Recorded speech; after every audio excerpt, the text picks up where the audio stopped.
vraie aventure et je crois qu'il est arrivé près de 100 000 lettres à TF1 de téléspectateurs qui le regrettent. Alors on a voulu lui rendre cet hommage. L'histoire d'Alain Gillot-Pétré, Stéphane Cassino.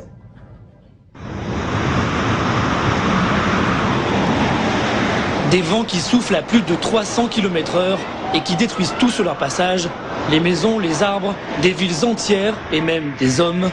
Pire qu'une tempête, un cyclone. Affolant pour certains, fascinant pour d'autres, comme Alain Gillot-Pétré qui a plus d'une fois risqué sa vie pour assister à un tel spectacle.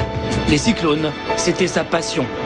Dans ses aventures, il a souvent entraîné avec lui le photographe Philippe Giraud. On est sorti en plein cyclone, les rafales étaient à 300, 340 à l'heure, c'était abominable.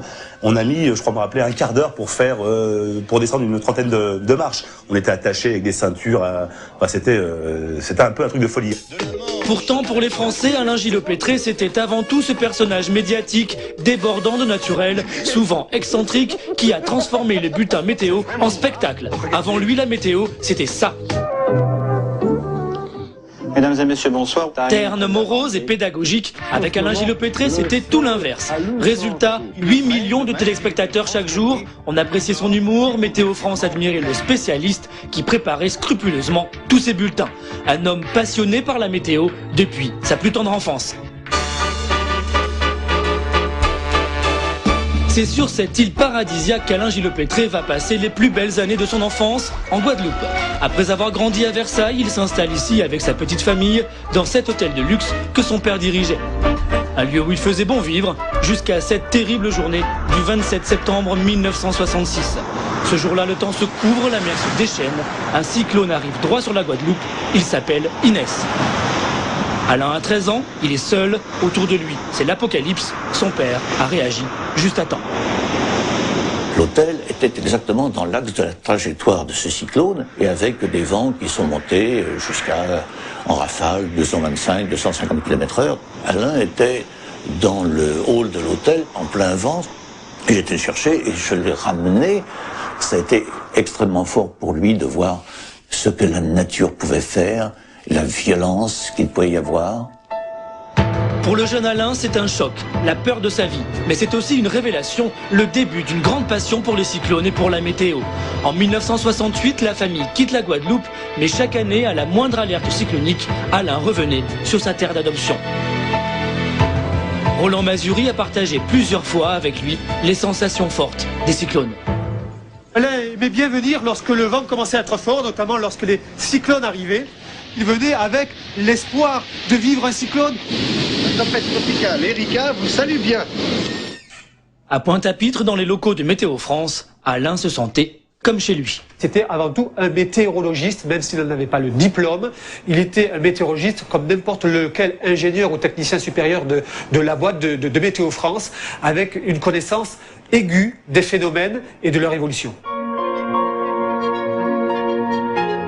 Dévoué à sa passion, mais aussi à sa famille, Alain était marié depuis 28 ans avec Marie-Claude. J'ai rencontré Alain très jeune, j'étais encore à l'école, on était presque voisins, puis j'avais remarqué un peu cet Ulibrius, déjà de par sa tenue, portant des ponchos très colorés, faisant crisser les pneus, enfin un peu original sur pas mal de choses. On s'est mariés très jeunes, Alain a terminé ses études d'histoire-géographie. Mais l'histoire et géographie, Alain abandonne très vite. En 1972, il décide de tenter la grande aventure des médias, à la radio puis à la télévision, où il présente une chronique littéraire. Le 6 février 1981, sa carrière est bouleversée par un cyclone, justement. La Floride est dévastée, il faut un connaisseur pour en parler. Jean-Pierre Elkabbach choisit Alain Gillot-Pétré. La France entière tombe sous le charme. Désormais, il sera le grand spécialiste des cyclones et de la météo. Si nous sommes venus ici, vous improvisez cette météo, les pieds dans l'eau. Très vite, il impose son style, de l'humour, des jeux de mots. Il n'a peur de rien. Les Français adorent. Et pour demain encore, prenez vos précautions. Au début, il était assez sage, assez raisonnable.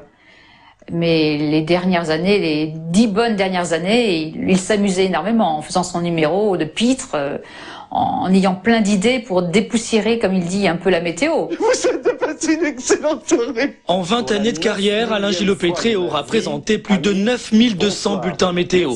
Excentrique, mais surtout perfectionniste, même quand la maladie l'épuise. Le 1er juin 98, en plein direct, il baisse les bras. Je ne peux plus.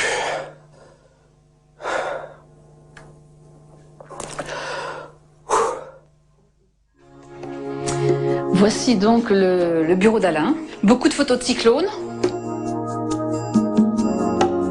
Son baromètre, il y tient beaucoup. Il l'emporte au cours de tous ses voyages.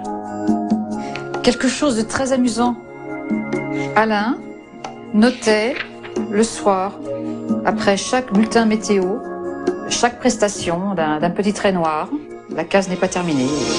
Après son malaise, ses apparitions se sont faites plus rares. Il aurait aimé commenter la tempête de décembre, mais la maladie en a décidé autrement. Le 31 décembre dernier, il disparaissait à 49 ans. Ses 3 enfants et tous ceux qui l'aimaient se souviendront toujours du gai luron qu'il était. C'était quelqu'un qui aimait beaucoup la vie et qui était en fait dans la vie de tous les jours le personnage que l'on voit à la télévision.